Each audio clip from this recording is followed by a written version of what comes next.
মানে দেখো, সিরিয়ালের ব্যাপার তো এখন থেকেই কিছু বিচার করা যায় না। মানে একটা টিজার দেখে মানে একটা প্রোমো দেখে কিছু বিচার করা যায় না। তো আগে থেকে হ্যাঁ, কাইন্ড অফ আমাদের প্রোমোটা যেমন বেরিয়েছে লাপাতা লেডিসেরই মতো কিছুটা, বাট সব পুরোটা নয়। সেটা সিরিয়াল যখন শুরু হবে তখন দর্শক যখন দেখবে তখন তাদের মনে হবে যে মিষ্টু আমার আর কি দরজাটা খোলে, সেই যে দরজাটা বন্ধ ছিল, মিষ্টুই সেই প্রজেক্টটা যেটার জন্য আমি সেই দরজাটা খুলতে পেরেছি। তারপর থেকে মিষ্টু শেষ হলো, মিষ্টু শেষ হওয়ার পর আমি অর্গানিক প্রোডাকশনে কাজ করার সুযোগ পেলাম মিঠি জোড়াতে। তারপর আমি আবার অর্গানিক প্রোডাকশনে কাজ করছি ইকনে দেখা আলোতে। তো welcome to the new episode of my channel. আমি সৌম্যজিৎ। আজকে আমার সঙ্গে যে মানুষটি রয়েছে তার আলাদা করে পরিচয় দেওয়ার দরকার নেই। তাকে আমরা প্রত্যেকেই চিনি। আমার সঙ্গে মৈনাকদা রয়েছেন। মৈনাকদা সবে কিছুদিন আগে মিঠি ঝোড়া নামক যে ধারাবাহিকটি আপনাদের সকলের খুব প্রিয়, সেটা কমপ্লিট করার পর মৈনাকদার এখন জি বাংলায় নতুন টেলিভিশন আসছে। তো মৈনাকদা, কেমন আছো তুমি? প্রথমে আমি সবাইকে নমস্কার জানাই, তোমাকেও থ্যাংক ইউ জানাই আমাকে ইনভাইট করার জন্য তোমাদের চ্যানেলে। একদম আমি ভালো আছি, একদম। তুমি? আমি ভালো ভালো আছি। আছি দাদা, ভালো আছি দাদা। প্রথমে বলো যে এই যে একটা টেলিভিশন কমপ্লিট করার সঙ্গে সঙ্গে যে আরেকটা টেলিভিশন জাস্ট কিছুদিনের গ্যাপে, তো এটা কতটা ভালো লাগছে এটাতে? এটা খুবই ভালো লাগছে যে এরকম বোধহয় প্রথমবার আমার হলো, বা আগে হয়েছে কিনা মনে পড়ছে না, বাট প্রথমবার মানে খুব অল্প সময়ের মধ্যে মানে মিটিজোড়া শেষ হয়েছে আর তার কিছু দিন বাদে আমার কাছে এই কাজের অফারটা আসে। তো এটা আগে কখন হয়েছে বলে আমার মনে হয়নি। তো এটা খুবই খুবই ভালো লাগছে তার জন্য যে খুব অল্প সময়ের মধ্যে আমি আবার একটা নতুন কাজে ফিরতে চলেছি। হ্যাঁ, আমি তোমাকে বলছিলাম যে তোমার কাছে যখন এই স্ক্রিপ্টটা যায়, মানে হচ্ছে তুমি যখন এই স্ক্রিপ্টটা প্রথম পাও, কারণ আমরা জানি যে সিরিয়ালের ক্ষেত্রে তো ওরকম সিনেমার মতো স্ক্রিপ্ট হয় না, ওই একটা ধারণা দিয়ে দেওয়া হয়। তো তোমার কাছে যখন প্রথম ধারণাটা গেছিল, এই সিরিয়ালটাকে অনেকে বলছে লাপাতা লেডিস এর মতো অনেকটা লাগছে, যেটা কমেন্ট সেকশনে অনেকে ভরিয়ে দিয়েছে লিখে। তোমার কি কোথাও গিয়ে সেটা মনে হয়েছিল? মানে দেখো, সিরিয়ালের ব্যাপার তো এখন থেকেই কিছু বিচার করা যায় না। মানে একটা টিজার দেখে মানে একটা প্রোমো দেখে কিছু বিচার করা যায় না। তো আগে থেকে হ্যাঁ, কাইন্ড অফ আমাদের প্রোমোটা যেমন বেরিয়েছে লাপাতা লেডিসেরই মতো কিছুটা, বাট সব পুরোটা নয়। সেটা সিরিয়াল যখন শুরু হবে তখন দর্শক যখন দেখবে তখন তাদের মনে হবে যে এক নয়। এখন অনেকেই বলছে যে এটা লাপাতা লেডিস এর মতো, বিকজ ওই ঘোমটা দেওয়ার ব্যাপারটা রয়েছে আর হারিয়ে যাওয়ার ব্যাপারটা যে রয়েছে। তো ওটার জন্য কিন্তু সিরিয়াল পুরোপুরি লাপাতা লেডিস এর মতো নয় যতদূর আমার শোনা। এবং কিন্তু মৈনাকদা, আমি চরিত্রগুলো কিছু কিছু কিছু কিছু চরিত্রগুলো সিমিলারিটি আছে, বাট পুরোপুরি নয়। আচ্ছা, এবং দাদা যেটা আমি তখন ফেসবুকেও লিখেছিলাম যে তোমার এরকম ধরনের যে ক্যারেক্টার, মানে এরকম বোকা বোকা ক্যারেক্টার, এটা তুমি ফার্স্ট টাইম করছো। কারণ তোমার যে টেলিভিশন গুলো আমি দেখেছি বা আমরা দেখেছি, সেরকম এরকম ধরনের ক্যারেক্টার আমরা কোনো একটা খুব একটা জায়গায় দেখিনি। মানে তোমার প্রত্যেকটা কাজই খুব আলাদা আলাদা আলাদা রকম ভাবে চরিত্র। তো এই ক্যারেক্টারটা করার সময় কি নিজেকে খুব মানে খুব মানে কিরকম লেগেছিল? কারণ আমরা জানি যে তোমার যে ক্যারেক্টারটা মনে হচ্ছে একটু গ্রামের মধ্যে থাকবে, কমেডি করবে, গ্রামের লোকেদেরকে মাতিয়ে রাখবে। তো এবং আমরা একটা জিনিস জানি যে কমেডি ক্যারেক্টার করা সব থেকে বেশি ডিফিকাল্ট, মানে লোকদেরকে হাসানো। তো এটা তোমার কাছে কতটা ডিফিকাল্ট ছিল? চরিত্রটা ঠিক কমেডি নয়।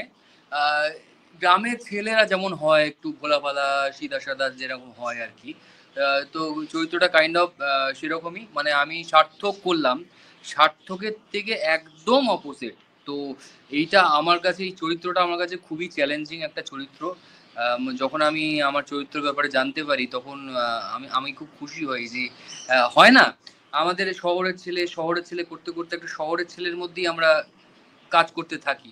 তো সেই দিক থেকে আমি খুব লাকি মনে করব নিজেকে।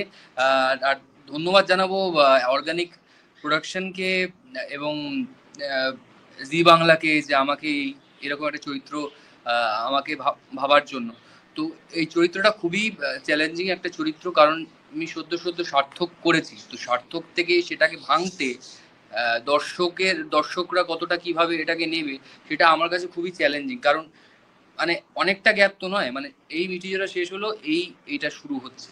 তো আমার কাছে খুবই চ্যালেঞ্জিং একটা চরিত্র, আর যথেষ্ট কঠিন এই মানে এই ক্যারেক্টারটা প্লে করা। দেখতে মনে হচ্ছে এরকম, বাট খুব কঠিন।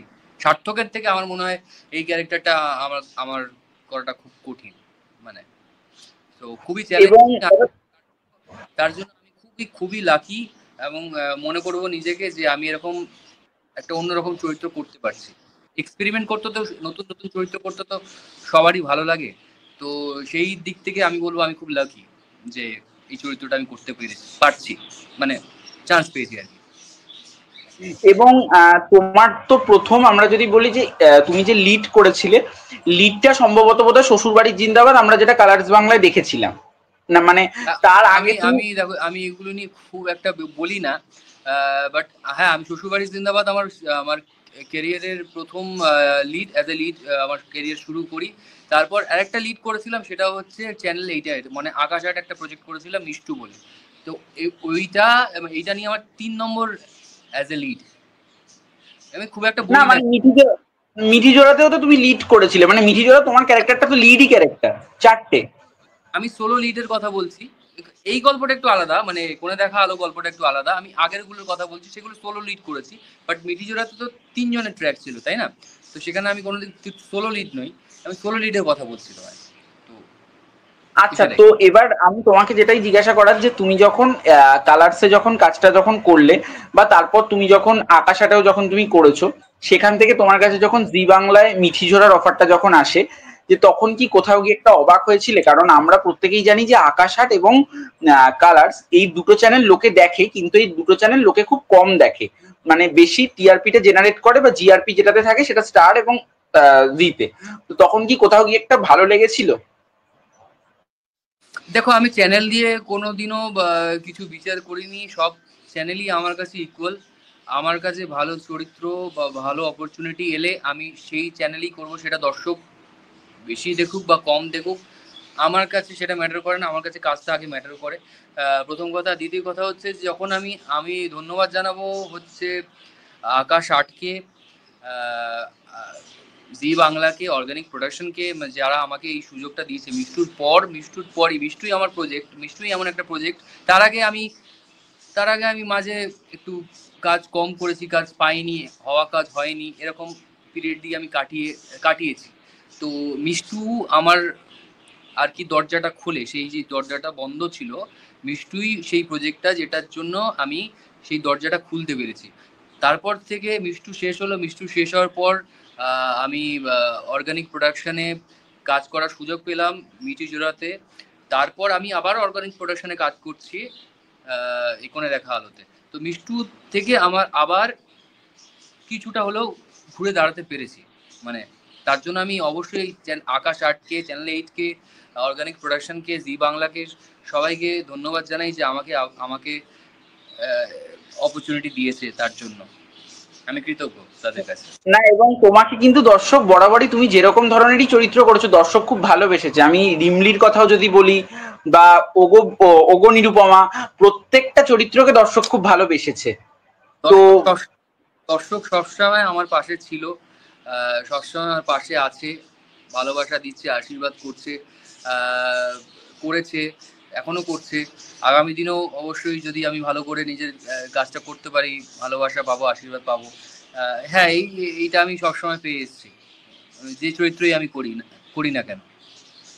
এবং দাদা আমি মানে আমি নিজে দেখেছি, মানে আমি তোমাকে বলিনি আগে যে মানে আমি নিজে দেখেছি, মানে তুমি খুব সাদাসিধে লাইফ লিড করো, মানে হিরো হয়েও। মানে আমি যেরকম একদিনকে দেখছিলাম, আমি একটা ইন্টারভিউ নিয়েই আসছিলাম তোমার সঙ্গে, আমার সেদিনকে প্রথম দেখা হয়েছিল। তো আমি একটা ইন্টারভিউ করে আসছিলাম রবীন্দ্র সরোবর টাইমে। তো তুমি কানে হেডফোন, তখন মিঠি জোড়া চলছে, তুমি কানে হেডফোন দিয়ে মেট্রোর জন্য বসেছিলে। তুমি মনে হয় ওই কবি সুভাষের দিকে যাবে, তো তুমি মেট্রোর জন্য বসেছিলে।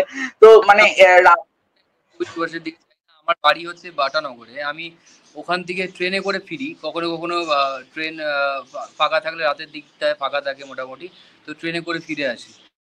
তো সেই জন্যই ট্রেনের টাইমিং এর জন্য ওয়েট করি ওখানটায়, মানে ট্রেনের টাইমিং যতক্ষণ না হয় আমি যাই না। ওই আচ্ছা, জন্য মানে তুমি এটা তখন কি হয়তো দাদা আমাকে দেখেছো। হ্যাঁ, আমি তোমাকে বলছিলাম যে এই যে তুমি যে লাইভ লিগটা করো, এই যে মেট্রো বা ট্রেন, তো মানে আমি বলছিলাম যে মানে এইটাতে কি কখনো মানে ওইটা হয়, মানে যে মানে একটা সেই যখন স্টার যখন রাস্তায় বেরোয়, একটা বলে সেই ছেকে ধরে, মানে এই মানে মৈনাকদা তোমাকে বললো যে এই সার্থক স্যার অনেকে চরিত্রের নাম করে ডাকে, এরকম তো প্রচুর বোধহয় ফেস করেছো। দেখো, প্রথম কথা আমি স্টার এই ব্যাপারটা, স্টারডাম এই ব্যাপারে অতটা আমি গুরুত্ব দিই না, প্রথম কথা। আর দ্বিতীয় কথা হচ্ছে আমি সিম্পল লাইফ লিড করতে বরাবরই ভালোবেসেছি, ভালোবাসি। আর আগামী দিনেও সেটাই চাইবো, সেটাই ঠাকুরের কাছে প্রে করবো যেন এরকমই থাকি, এরকমই থাকা, মানে এরকমই থাকার আমার ইচ্ছে। তো সেই জন্য আমার সিম্পল থাকতে খুব ভালোবাসে। মেট্রোতে ট্রাভেল, ট্রেনে ট্রাভেল করতে আমি ভালোবাসি। হ্যাঁ, বাসটায় একটু কষ্ট হয়, বাসটায় পারি না, বাট এগুলোতে করি। আর মানুষের যখন আমাকে রেকগনাইজ করতে পারে, যখন আমার সাথে সেলফি তুলতে আসে, বা আমাকে বলে যে স্যার আপনার আপনি যে কাজটা করছেন খুব মিটিজোড়া, ধরো মিটিজোড়ার কথাই বলি, সার্থক চরিত্রটা করছেন, খুব ভালো লাগছে আপনার অভিনয়। তো এগুলো এই ভালোবাসাটা পেতে আমার খুব ভালো লাগে। আলটিমেটলি তো এটাই, দেখো টাকা পয়সা সব প্রফেশনেই কম বেশি থাকবে, কিন্তু এই মানুষের এই ভালোবাসাটা, এটাই তো সব থেকে বড় প্রাপ্তি। আমি তাই জন্যই আমার কাছে, আমি আমি এটাকে আমার খুব ভালো লাগে, আমি খুব খুশি হই। আচ্ছা, এবং তুমি যখন পার্শ্ব চরিত্রে যখন তুমি কাজ করেছো, মানে অর্থাৎ সেকেন্ড হিরো বলতে গেলে, মানে যেরকম ওগো নিরুপমায় ছিল তোমার ক্যারেক্টারটা, মানে সেকেন্ড লিড, মানে হচ্ছে গৌরবদার ভাইয়ের চরিত্রে অভিনয় করেছিলে। আবার আমরা যদি দেখি যে তুমি রিমলিতে একদম সেখানে ভিলেন। তো এবার যখন তুমি ভিলেন করছো বা তারপরে যখন একটা পার্শ্ব চরিত্র করছো, তখন নিজের মনে কি, মানে নিজেকে কিভাবে কনভিন্স করাও, মানে যখন ভিলেন করছো ধরো, তখন ফার্স্টলি তখন নিজেকে কিভাবে আমি সব প্রতিটা চরিত্রকে একই মনে করি, একই মনে করি, কাউকে ছোট বড় কিছু মনে করি না, প্রতিটা চরিত্র আমার কাছে ইকুয়াল। আর নেগেটিভ করা ভীষণ চ্যালেঞ্জিং। মানে নেগেটিভ চরিত্র করা, পজিটিভে কিছু নেই, পজিটিভে যা পজিটিভ সে তো সবাই জানে যে সে ভালো ছেলে, ultimately at the end of the day সে ভালো সবার কাছে। কিন্তু নেগেটিভ করা ইজ ভেরি ভেরি ডিফিকাল্ট। সেটা, আর নেগেটিভ করলে তুমি নিজের অ্যাক্টিংয়ে অনেক কিছু ইমপ্রুভ করতে পারবে, অনেক কিছু শিখতে পারবে। তো সেই অর্থে নেগেটিভ খুবই চ্যালেঞ্জিং আমার কাছে, আমি নেগেটিভ করতে ভীষণ ভালোবাসি। আহ, আর সব চরিত্রকেই আমি ইকুয়াল, একই নজরে দেখি, কেউ ছোট কেউ আমার কাছে বড়, এরকম নয়। তো আমি যে কটা কাজ এখন অবধি করেছি, প্রতিটা চরিত্রই আমার কাছে খুব প্রিয়। এবং দাদা আমরা এখন দেখতে পাচ্ছি আরেকটা জিনিস, যেটা তুমি একটু বলো, কারণ তুমি যেহেতু তোমার ইন্ডাস্ট্রিতে যেহেতু অনেকদিন হয়ে গেছে, যে আমরা এখন দেখতে পাচ্ছি কি টেলিভিশনের যে টিআরপিটা সেটা খুব একটা বেশি থাকছে না, মানে থাকছে না বলতে আমরা যদি দেখি বেঙ্গল টপারের যে সিরিয়াল গুলো হচ্ছে সেগুলোরও হাইয়েস্ট টিআরপি হচ্ছে 7, যেটা আমরা আগে আগে বেশ কিছু বছর আগে আমরা বেঙ্গল টপার দেখতাম 14 বা 12, এখন 7 হয়ে যাচ্ছে। এখন অনেকটা দর্শক ওটিটিতে শিফট হয়ে গেছে, বাট কিন্তু ওটিটির ভিউয়ারশিপের জন্য তো মানে ওটা তো চ্যানেল দেখছে না, মানে চ্যানেল দেখছে, যদি টিআরপি না থাকছে তো ওরা বন্ধ করে দিচ্ছে, মানে কোন ধারাবাহিকটা কার প্রিয় মানে সেটা দেখছে না। তো এটাকে তুমি কি হিসেবে দেখছো, বা কিছু বলো এখন এটা নিয়ে একটু। অ্যাকচুয়ালি এতগুলো চ্যানেল হয়ে গেছে, এতগুলো সিরিয়াল লঞ্চ হয়েছে, এতগুলো সিরিয়াল আসছে, যার ফলে না দর্শকের গল্প যদি একটু এই দিক থেকে ওই দিক হয়েছে, তাদের পলক পলক ঝপকাতে 1 সেকেন্ডও লাগে না। তো তো তারা শিফট হয়ে যায়। তো এখনকার দর্শকদের একটা জায়গায় হোল্ড রাখাটা ইজ ভেরি ডিফিকাল্ট, কারণ এতগুলো প্রজেক্ট আসছে, আগামী দিনও আসবে। তো এতগুলো চ্যানেল, কোনটা ছেড়ে কোনটা দেখবে? হাতে কত সময় মানুষের। তো ওই জন্যই কিছুটা এফেক্ট পড়ে। বা কখনো কখনো পুজোর সময় বলো, কোনো ফেস্টিভ্যাল থাকলে বলো, আইপিএল থাকলে বলো, বা কোনো কিছু অন্য কিছু থাকলে, তার কারণে অনেক সময় টিআরপিটা পড়ে। তো বিষয়টা হচ্ছে যে এত সিরিয়াল আসছে, এত সিরিয়াল হচ্ছে, কোনটা ছেড়ে মানুষ কোনটা দেখবে? গল্প যদি একটু, ধরো কোন একটা সিরিয়াল দেখছে, ধরো সাপোজ মিডিজোড়া দেখছে, একটু এদিক থেকে ওদিক গল্প যদি বোরিং হয়ে যায়, তাহলে মানুষ কিন্তু অন্য সিরিয়ালে চলে যাবে বা অন্য চ্যানেলে চলে যাবে। তো ওই জন্যই টিআরপিটা একটু এদিক ওদিক হয়। বাট টিআরপি তো আমাদের হাতে থাকে না। তো আমরা যেটুকু করতে পারি আমাদের দ্বারা, মানে আমাদের পুরো টিম যেটুকু করতে পারে, ভালো করে কাজটা করতে পারে, ভালো করে ডিরেকশনটা দিতে পারে, একটারা অভিনয় করতে পারে, সেটুকু দিয়ে আমরা চেষ্টা করি ভালো করে কাজটা করার, যাতে দর্শকদের ভালো লাগে। বাট বাকিটা তো আমাদের হাতে নেই। আর এতগুলো সিরিয়াল হচ্ছে, কোনটা ছেড়ে কোনটা দেখবে, ওই যেটা বললাম আর কি তোমাকে। এবং তুমি যখন লীনা গঙ্গোপাধ্যায়ের সাথে তুমি যখন কাজ করলে, কারণ অর্কদার প্রোডাকশন মানে তো ওখানে লীনা ম্যামই তো লেখেন, তো তার সাথে কাজ করার এক্সপিরিয়েন্সটা কিরকম? মানে আমরা জানি আমাদের এখানকার সব থেকে বড় রাইটার হচ্ছেন লীনা ম্যাম, আমি ছোট থেকে তার কথা শুনে আসছি। একদম একদম, কোনো সন্দেহ নেই তাতে।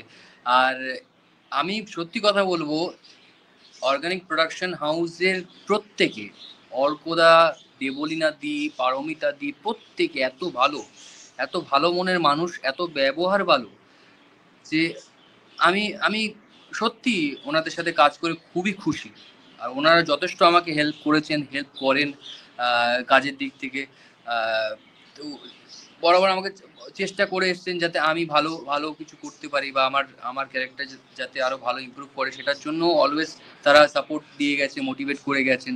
এবং তারা আমাকে বরাবর সুযোগটা দিয়েছেন। মানে যখন থেকে আমি মিটিজোড়া থেকে কাজ করছি, তার আগেও অনেক কাজের কথা হয়েছিল অর্গানিকে, বাট আমার আমার অন্য কাজের জন্য আমি করতে পারিনি। বাট মিটিজোড়া করার পর আমি আমি বুঝতে পেরেছি যে খুবই ভালো একটা প্রোডাকশন হাউস। মানে মানে মানে যারা যারা কাজ করেছে এই হাউসে, কেউ বলবে না যে হাউসটার ব্যবহার খারাপ, বা এর ব্যবহার খারাপ, ওর ব্যবহার খারাপ। সবাই ভালো, প্রত্যেকে ভালো, খুবই ভালো। মানে বলে আমি সেটা বোঝাতে পারবো না, এত ভালো, খুবই ফ্রেন্ডলি সবাই। এবং আর কোণে দেখা আলো যখন আমরা আর তাদের কাছে আমি অর্কদার কাছে, দেবলীনাদির কাছে, পারমিতাদির কাছে আমি কৃতজ্ঞ যে আমাকে সার্থকের মতো একটা চরিত্র দিয়েছেন। আমাকে নতুন যেটা আসছে সেটার মতো একটা চরিত্র আমাকে আমাকে আমার উপর ভরসা করে আমাকে দিয়েছে।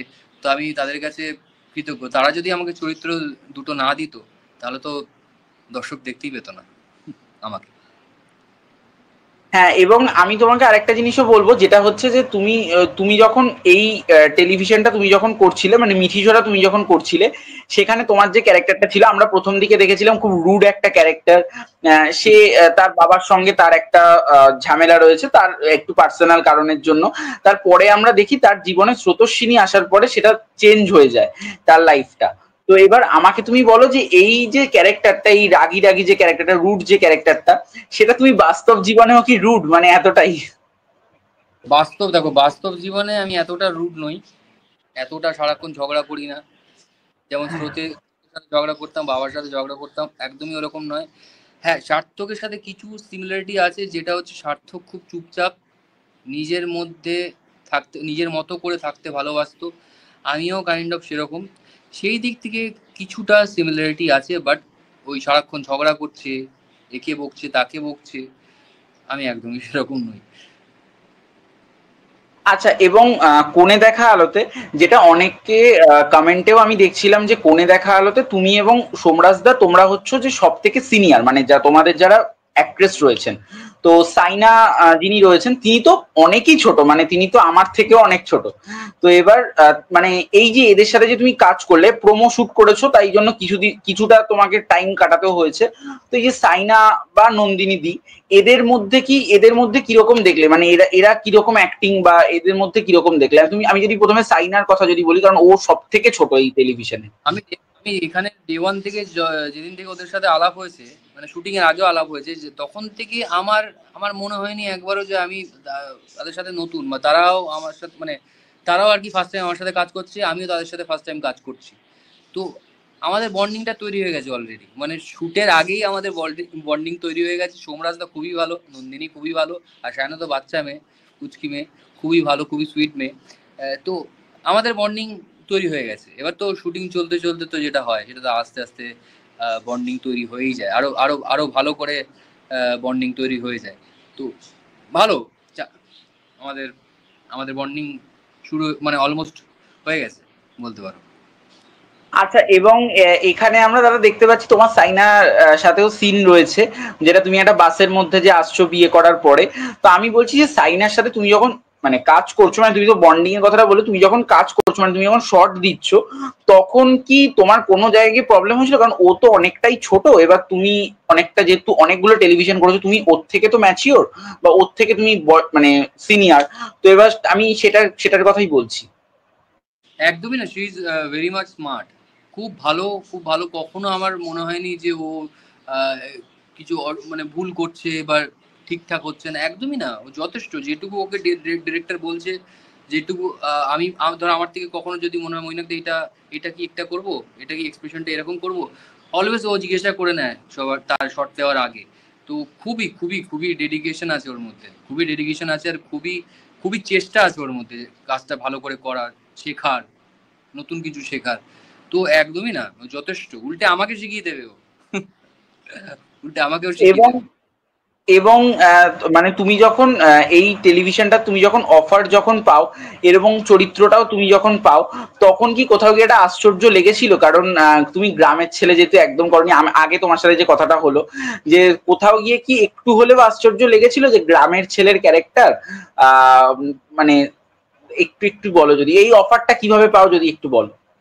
প্রথম এই অফারটা আসে, মানে অফার বলতে যখন আমি জানতে পারি যে আমি কাজটা করছি, আমার কাছে আমি যে কি পরিমাণ খুশি হয়েছি সেটা আমি বলে বোঝাতে পারবো না।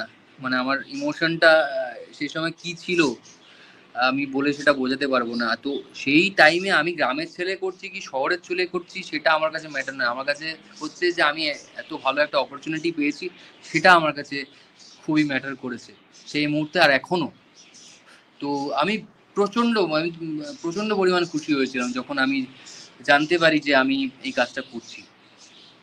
আর তার উপর যখন জানতে এবং পারি আমি এই আমি গ্রামের ছেলেটি করছি, তখন তো আরো বেশি খুশি হই যে এটা আমার কাছে খুবই চ্যালেঞ্জিং একটা চরিত্র। এবং দাদা, আমি বললাম যে তুমি মাঝে মধ্যে ওই মিউজিক ভিডিও অ্যালবাম যেগুলো আছে, অ্যালবামে হ্যাঁ, তুমি তো কাজ করো, মোটামুটি তোমার অ্যালবামের কাজ আসতে থাকে, শর্ট শর্ট ফিল্ম যেগুলো হয় সেগুলো অনেক সময় আসতে থাকে। তো তুমি বলো যে এই যে ইন্ডিপেন্ডেন্ট, শর্ট ফিল্ম বলতে গেলে কমই করি, বাট হ্যাঁ মিউজিক ভিডিওর কাজ করি আমি। তো এই যে মিউজিক ভিডিও যেগুলো তুমি করো, এবার আমরা সবসময় একটা জিনিস ইন্ডাস্ট্রি থেকে শুনেছি, যেটা অনেকের সাথে আমি যেহেতু ইন্টারভিউ করেছি অনেকেই টুকটাক বলেছেন, যে আমরা দেখি যে বড় প্রোডাকশনে আমি যখন কাজ করছি তখন আমার অনেক ফেসিলিটিস রয়েছে বা অনেক সেখানে আমার প্রিমিয়ামনেস রয়েছে। বাট আজকে আমি যখন একটা ইন্ডিপেন্ডেন্ট কাজ করছি সেখানে অনেকগুলো সমস্যা তৈরি হয়ে যায়, সেখানে জায়গা যেহেতু কম বাজেটের হয়, তো ইত্যাদি ইত্যাদি রেমুনারেশন ইত্যাদি প্রবলেম গুলো থাকে। তো মানে তোমার ক্ষেত্রে কি তুমি এরকম প্রবলেম কি কখনো ফেস করেছো? মানে আমি শুধু এটার ক্ষেত্রে বলছি, আমি সিরিয়ালের ক্ষেত্রেও বলছি। না, আমার আমার মিউজিক ভিডিও আমি কথা বলি, আমি মিউজিক ভিডিও আমি এখনো অবধি যে কটা কাজ করেছি আমার কখনো কোনো দিনও কোনো প্রবলেম হয়নি। রিমুনারেশনের দিক থেকে বলো, খাওয়া দাওয়ার দিক থেকে বলো, বা কাজটা করার সময় বলো, তো কোনো দিনও কোনো রকম প্রবলেম হয়নি। তারা চেষ্টা করেছে বেস্টের থেকে বেস্ট ফেসিলিটি দেওয়ার, যতটা তাদের বাজেট, যতটা তাদের সামর্থ্য, সেটাও তো বুঝতে হবে আমাকে। যে আমার যদি আমি চাই যদি অনেক বেশি, অথচ প্রোডাকশনটাই নতুন, আমি বাজেট বলছি এমন যাতে তাদেরও কিছু করার নেই, তো সেরকম বুঝে শুনে তো আমাকে কাজটা করতে হবে না। তো যেখানে যেমন সেখানে তেমন। তো তারা অলওয়েজ অলওয়েজ অলওয়েজ তারা আমাকে বেস্ট ফেসিলিটি দেওয়ার চেষ্টা করেছে আর করেও। আমি আমি কোনোদিনও এরকম মানে ফেস করিনি কিছু। আচ্ছা, এবং টেলিভিশনের ক্ষেত্রে, মানে যখন তুমি টেলিভিশনেও যখন ইন্ডিপেন্ডেন্ট কাজে কাজ করেছো? টেলিভিশনের ক্ষেত্রে আমি আমি এরকম কিছু ফেস করিনি, টাচউড এখন অবধি সেরকম কিছু ফেস করিনি। আমি যে কটা কাজ করেছি, যে কটা প্রোডাকশনের আন্ডারে কাজ করেছি, সবাই খুব ভালো, আমি আমি ফেস করিনি। এবং বলছিলাম যে আমরা যখন দেখছি যে একটা আকাশ আট বা আমাদের কাছে যখন উইকলি টিআরপির লিস্টে আসে বৃহস্পতিবার, প্রত্যেক বৃহস্পতিবার, তখন আমরা একটা জিনিস দেখতে পাই, সেখানে শুধু সান রয়েছে আর জি রয়েছে, সরি সান হুম। বলছি, স্টার এবং জি। এবং আমরা কালার, সান এবং আকাশ আট, এটা তিনটে চ্যানেল আমরা দেখতে পাই না, খুব একটা দেখতে পাই না একদম। তো এটার টিআরপি কি আমরা তাহলে মানে কিভাবে বুঝবো যে কোনো সিরিয়াল হিট বা কোনো সিরিয়াল ফ্লপ? বা দেখো, তোমরা কি করে টিআরপি দেখো? আমি সত্যি কথা বলতে এত কিছু দেখি না, মানে এত এ টিআরপি ওই টিআরপি সেই টিআরপি দেখি না। আমার কাছে আগেও যেটা বললাম যে প্রতিটা চ্যানেল আমার কাছে ইকুয়াল। আমি যেখানেই কাজ করি, সানে করি, কালার্সে করি, আকাশে করি, স্টারে করি, জিতে করি, সব কটা চ্যানেল আমার কাছে ইকুয়াল, সব কটা কাজই আমার কাছে ইকুয়াল, কেউ ছোট কেউ বড় নয়। তো আমি ওই টিআরপি কেন কমে বা কিসের জন্য কি কারণ, আমি এগুলো অতটা বুঝি না সত্যি কথা বলতে, আর এগুলো আমি অতটা দেখিও না। হ্যাঁ, আলটিমেটলি টিআরপি কমলে বাড়লে তো আমাদের কিছু, আমাদের হাতে তো কিছু নেই। মানে আমরা তো আমাদের বেস্টটা দিয়ে চেষ্টা করি কাজটা ভালো করে করার। এবার টিআরপি যদি কম হয়, তো সেটা আমরা আমাদের কিছু করার থাকে না। আমি অতটা দেখি না এগুলো নিয়ে, যত ভাববো না এগুলো নিয়ে, যত এগোবো তত কনসেন্ট্রেশন ব্রেক হয়, মানে আমার তো হয়, তো আমি দেখি না অতটা। ভালো লাগে, এবং পারলে পারলে খুব খুশি হই। কমলে আচ্ছা কমেছে, আরো ভালো করে করার চেষ্টা করব যাতে নেক্সট সপ্তাহে টিআরপি বাড়ে, এরকমই চেষ্টা করি। এবং তোমার ক্ষেত্রে আমরা দেখেছি যে তোমার এই সার্থক চরিত্রটা এবং স্রোতস্বিনীর সঙ্গে যে রোম্যান্স, সেইটা অনেক বাড়িয়ে দিয়েছে, তোমাদের ফ্যান্সরা খুব খুশি হয়েছেন এবং প্রত্যেক দিন প্রায় রিলস তারা মানে ছোট ছোট শর্টস শেয়ার করে, যেটা তুমিও ইনস্টাগ্রামে তোমার স্টোরিতে সেগুলোকে দাও, ওরা তোমাকে ট্যাগ করে, তুমি সেগুলোকে অনেক সময় দিয়ে থাকো। তো মানে এটা এটা কতটা ভালো লাগছে, মানে এতটা ছড়িয়ে পড়েছে, মানে এত লোক, মানে এত ইয়ং অডিয়েন্স পছন্দ করছে, ইয়ং অডিয়েন্স সিরিয়ালে আবার ব্যাক করেছে তোমাদের কেমিস্ট্রিটার জন্য পার্টিকুলারলি। কারণ আমরা যদি দেখি যে 3টে গল্প টোটাল ওখানে রয়েছে, একদম ফ্র্যাঙ্কলি স্পিকিং, যেটা আমি সুমনদার গল্পতেও বলেছিলাম যে সুমনদার গল্প এবং আরেকজন যে মৈনাকদার গল্প ছিল, আরেকজন মৈনাকদা অনেক লাস্টে এসছেন, ওনার ক্ষেত্রটা আমি ছেড়ে দিচ্ছি। তো যদি সুমনদার গল্পের ক্ষেত্রে আমি যদি বলি, সুমনদার গল্পকে নিয়ে অতটা শর্টস বা অতটা রিলস এরকম কিছু হয়নি, যেটা তোমার এবং মানে স্বপ্ননীলাদির ক্ষেত্রে হয়েছে। তো এটা তুমি আমাকে বলো এটা কেমন লাগছে। প্রথম কথা বলি, মিটিঝোড়া এমন একটা প্রজেক্ট ছিল যেটা সবাই দেখতো, মোটামুটি মোটামুটি সবাই দেখতো। মানে আমি যখন থেকে জয়েন করেছিলাম মিটিঝোড়া, আমি তো প্রথম থেকে ছিলাম না, অনেক পরে জয়েন করেছিলাম, তার আগে থেকেই কিন্তু মিটিঝোড়া একটা মানে দেখতো দর্শক, একটা মিটিঝোড়ার আলাদা একটা দর্শক ছিল যারা মিটিঝোড়াই দেখতো। তো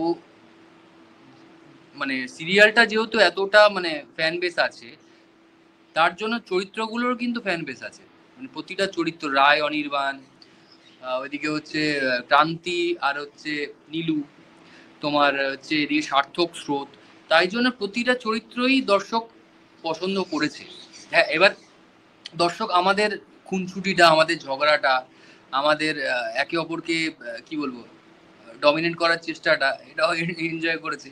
তো তার জন্য আমি আমি আমি কখনো ভাবিনি যে আমাদের জুটিটা এতটা সাকসেসফুল হবে। তো তার জন্য আমি অর্গানিক প্রোডাকশনকে তো থ্যাংক ইউ জানাই।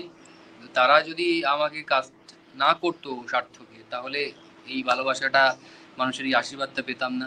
আর অবশ্যই স্বপ্নীলা এত ভালো কো অ্যাক্ট্রেস, মানে এত ভালো মানুষ, তো এরকম কো অ্যাক্ট্রেস আমি খুব কমই পেয়েছি।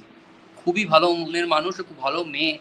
আর যার জন্য ডে ওয়ান থেকেই আমাদের বন্ডিংটা এমন তৈরি হয়ে গেছিল, তো যার জন্য সিন করতে আমাদের কোনোদিনও অসুবিধা হয়নি। আমরা অফ ক্যামেরা যা, অন ক্যামেরা তাই, আমাদের সারাক্ষণ ওই ঝগড়া লেকপুল করা চলতেই থাকতো। তো ও খুব ডেডিকেশন, খুব ডেডিকেশন আছে ওর কাজ, খুব ইচ্ছে, মানে নিজের চরিত্রটাকে নিয়ে খুবই খুবই খাটতো মেয়েটা। আমি তো আমি তো দেখেছি, একটা বছর কাজ করেছি একসাথে। খুবই ভালো মেয়ে। আর নিজে থেকে সবসময় সিন বলতে আসতো, মৈনাক দা সিন বলা বলি করবে। আমরা প্রচুর রিহার্সাল করতাম, তো যার জন্য এইটা হতে পেরেছে। তো কি বলবো, হ্যাঁ আমি খুব খুশি, খুব দর্শকদের এই আশীর্বাদ, এই ভালোবাসা পেয়েছি, পাচ্ছি। তো আমি খুবই খুশি, মানে এটা আমি বলে এবং বোঝাতে আমি এত ভালোবাসা পেয়েছি যখন চলছিল, যখন এখন এখন যখন শেষও হয়ে গেছে, এখনো এখনো সার্থক স্রোতের ব্যাপারে কথা হয়, আমার কাছে টেক্সটও আসে। তো খুবই ভালো লাগে আমার, খুবই খুশি হয়েছি। হ্যাঁ, এবং মৈনাকে তোমাকে আরেকটা জিনিস যে জিজ্ঞাসার, যে তুমি যখন প্রথম টেলিভিশন মানে শুরু করলে, তখন তো আমাদের এখানে টেলিভিশনের প্রসেসটা তো একদম অন্যরকম। এখন তোমার অনেকটা অভিজ্ঞতা হয়ে গেছে যে ওই 5 মিনিট আগে তোমার শর্ট দেওয়ার আগে পড়ে পড়ে পড়ে পড়ে তৈরি করা, তারপরে গিয়ে শর্টটা দেওয়া 5 মিনিটের মাথায়। তো 5 মিনিট বা 2 মিনিটের মাথায় মেকআপ করতে করতে শর্টটা দেওয়া, দাদা তোমার অসুবিধা হয়েছিল প্রথম প্রথম? না, এখনো তো হয়, এখনো তো এরকম হয়েছে যে সিন দিয়েছে সঙ্গে সঙ্গে নিয়ে চলে গেছে, এরকম এখনো হয়, এখনো হয়। যখন সিনের যেমন চাপ থাকে, যখন অনেকগুলো সিন থাকে, চাপ, শুটিং এর চাপ থাকে, তখন এরকম হয় যে সিন দেয় আর নিয়ে চলে যায়। এবার ফ্লোরে গিয়ে শট দেওয়ার সময় যেটুকু মাস্টার শট সেটুকু মুখস্থ করে সিন করা, তারপর ক্লোজ শটের সময় সে ক্লোজের যেটুকু পার্ট সেগুলোকে মুখস্থ করে অ্যাক্টিং করা। তো এরকম হয়েছে। আর প্রথম দিকে একটু সমস্যা হতো। তুমি শুনতে পাচ্ছ আমার কথা? শুনতে পাচ্ছ? হ্যাঁ শুনতে পাচ্ছি, হ্যাঁ শুনতে পাচ্ছি। হ্যাঁ, প্রথম দিকে একটু সমস্যা হতো, কারণ প্রথম তো তো ওটার ক্ষেত্রে একটুখানি সমস্যা হতো। বাট ডিরেক্টর গাইড করে দিত, সিনিয়র আর্টিস্টরা অনেক গাইড করে দিত, তো যার ফলে তখনও হয়ে যেত। এখন যত কাজ করছি তত শিখছি, এই এই ব্যাপারটা শিখছি। তো যত কাজ করব, শেখার তো কোনো শেষ নেই, তো হয়ে যায়। এটা হয়, এখন এটা এখনো হয়, কাজের যেরকম চাপ থাকে বা সিনের যেমন চাপ থাকে, তখন তখন এগুলো হয়। যেরকম পড়ার সময় থাকে না, সিন দেয় নিয়ে চলে যায়, এরকম হয়। আর কিছু করার তুমি মানে কারোরই কিছু, যেমন যখন যেমন আর কি। হ্যাঁ, এবং তুমি চরিত্র বাছাই করো কি দেখে? মানে আমি আমি যেটা প্রথমে বললাম যে তোমার এক একটা কাজ এক একটা কাজের থেকে প্রচন্ড আলাদা। তো তুমি চরিত্র বাছাই করো কি দেখে? মানে কোনটা শুনে, মানে সিরিয়ালের ক্ষেত্রে তো ওরকম ভাবে তো স্ক্রিপ্ট দেওয়া হয় না, মানে কি দেখে বাছাই করো? ক্যারেক্টারটা যদি আমার কাছে গুরুত্বপূর্ণ হয়, সেটা লিডই হতে হবে বা নেগেটিভই হতে হবে এরকম না, ক্যারেক্টারটার যদি আমার কাছে ইম্পর্টেন্স থাকে তো আমি সেই ক্যারেক্টারটা করি, যদি আমার কাছে অপরচুনিটিটা আসে। মানে চরিত্রের যদি এবং গুরুত্ব থাকে, চরিত্রটা যদি গুরুত্বপূর্ণ হয়, আমি আমি হ্যাঁ বলি।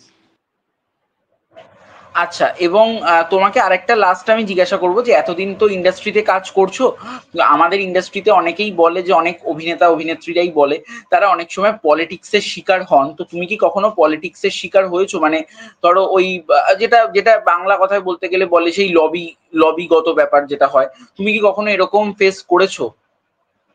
দেখো, আমি আমি সত্যি কথা বলতে আমি এরকম কিছু ফেস করিনি। সত্যি কথা বলতে, অনেস্ট কথা বলতে, আমি এরকম এখনো অব্দি ফেস করিনি। তো তাই আমি বলতে পারবো না এই ব্যাপারটা। লবি যেটা হয়, তারা তারা হয়তো কিছু ফেস করেছে, তাদের তাদের দিক থেকে তারা বলছে, বাট আমি আমি এরকম কিছু ফেস করিনি এখনো অব্দি। হ্যাঁ, এবার কাজ হয়ে যাওয়ার পর না হওয়া, সেটা তো হয়, সেটা তো হয়, মানে আলটিমেট গিয়ে তুমি হয়তো সিলেক্ট হলে না, সেটাই তো আমাদের প্রফেশন, যে এরকম তো হতেই থাকবে, কখনো ওঠা কখনো নামা, এ তো হতেই থাকবে। তো সেটা সবার সাথেই তো হয়েছে। তো হ্যাঁ, আমাদের সিনিয়র, তো যারা সিনিয়র তাদের সাথে হয়েছে, আমাদের সাথে হচ্ছে, আগামী প্রজন্ম, আগামী যারা নতুন নতুন যারা আসবে, যারা কাজ করবে, তাদের সাথেও হবে। তো এটা হতেই থাকে। আচ্ছা, তো দাদা তোমাকে আমি বলবো যে থ্যাংক ইউ টাইম দেওয়ার জন্য, এবং তুমি লাস্টে দর্শকদের উদ্দেশ্যে কিছু বলো। তোমার আপকামিং টেলিভিশন নিয়ে আমি তো সবসময় বলছি, তাছাড়াও তুমি দর্শকদের উদ্দেশ্যে কিছু বলো। দর্শকদের উদ্দেশ্যে এটাই বলবো যে আপনারা যেমনভাবে আমাকে ভালোবাসা দিচ্ছেন, ভালোবাসা দিয়েছেন, আশীর্বাদ করছেন, এরকম ভাবেই ভালোবাসা দেবেন, আশীর্বাদ করবেন, যাতে আগামী দিনে আরো ভালো ভালো কাজ আপনাদের উপহার দিতে পারি। কোণে দেখা আলো আসছে, আমার নতুন কাজ, আপনারা অবশ্যই দেখবেন। খুব সুন্দর একটা গল্প, আর কঠিন একটা চরিত্র আমি করতে চলেছি। আপনাদের আশীর্বাদ, আপনাদের ভালোবাসা ছাড়া সেটা সম্ভব হবে না। আমাকে ভালোবাসা দেবেন, আশীর্বাদ করবেন, যাতে ভালো করে কাজটা করতে পারি। আপনাদের আশীর্বাদ আর ভালোবাসাটাই আমার চাই। আর আর থ্যাংক ইউ তোমাকে, বা আমাকে ইনভাইট করার জন্য, ইন্টারভিউর জন্য। হ্যাঁ, খুবই একদম তোমাকেও ইন্টারভিউ। থ্যাংক ইউ দাদা আসার জন্য, কারণ তোমার সাথে অনেকদিন থেকেই রিচ করার ট্রাই করছিলাম, বাট আমার কাছে তোমার আগের নাম্বারটা ছিল, বাট আগের নাম্বারটাতে আমি দেখলাম কি যে ওটা বোধহয় তোমার সামাও ওটা ওই নাম্বারটা এখন আর নেই, কারণ ওই নাম্বারটাতে তোমাকে ফোন করছি বলছে এই নাম্বারের কোনো অস্তিত্বই নেই এখন। না না, ওই নাম্বারটা আমি অনেকদিন হয়ে গেছে, আমি ইউজ করি না। তো এটাও তো অনেকদিন হয়েছে এই নাম্বারটা। তো এটাই আমার এখনের নাম্বার। তো ওই জন্য তুমি আমাকে পাওনি। আচ্ছা, তো থ্যাংক ইউ দাদা। আমি দর্শকদেরকে বলবো আড্ডাটা ভালো লাগলে like comment share and subscribe করবেন। অ্যান্ড দাদা টেলিভিশন আসছে কোণে দেখা আলো, প্রত্যেক দিন দেখবেন। সোম থেকে রবি হবে সোম থেকে রবি না, সোম থেকে শুক্র বলতে পারছি না, তবে সোম থেকে শুক্রবার অব্দি তো। হুম। দাদা এটা মোটামুটি কোন টাইমে দেওয়ার প্ল্যান হচ্ছে তুমি যদি একটু বলো, মানে দর্শকদের উদ্দেশ্যে। এই এই টাইমিং আর এই স্লটটার ব্যাপারে, বা সোম থেকে শুক্রবার, সোম থেকে রবি হবে কিনা, সেটা এখনো অবধি আমরাও নিজেরাও জানি না। তো এটা যখন নেক্সট আরেকটা প্রোমো আসবে, তো নেক্সট যখন প্রোমো আসবে আবার, তো তখন আশা করছি তখন হয়তো ডেট টাইম দিয়ে দেবে। তো তার জন্য একটু তো ধৈর্য ধরতে হবে। প্রথম প্রোমো যেটা হয়ে গেছে আপনাদের, প্রচার হয়ে গেছে, সেটা এনজয় করুন। খুব তাড়াতাড়ি নতুন নিউজ নিয়ে আমরা আসবো অবশ্যই। চোখ রাখবেন জি তো বাংলাতে, দেখবেন অবশ্যই আপনারা জানতে পেরে যাবেন। থ্যাংক ইউ দাদা, থ্যাংক ইউ তোমাকে, থ্যাংক ইউ। তো তোমাকে তো রোজ এখন দর্শক কোণে দেখা আলোতে দেখবে কিছুদিন পর থেকে, তো থ্যাংক ইউ দাদা, থ্যাংক ইউ। দাদা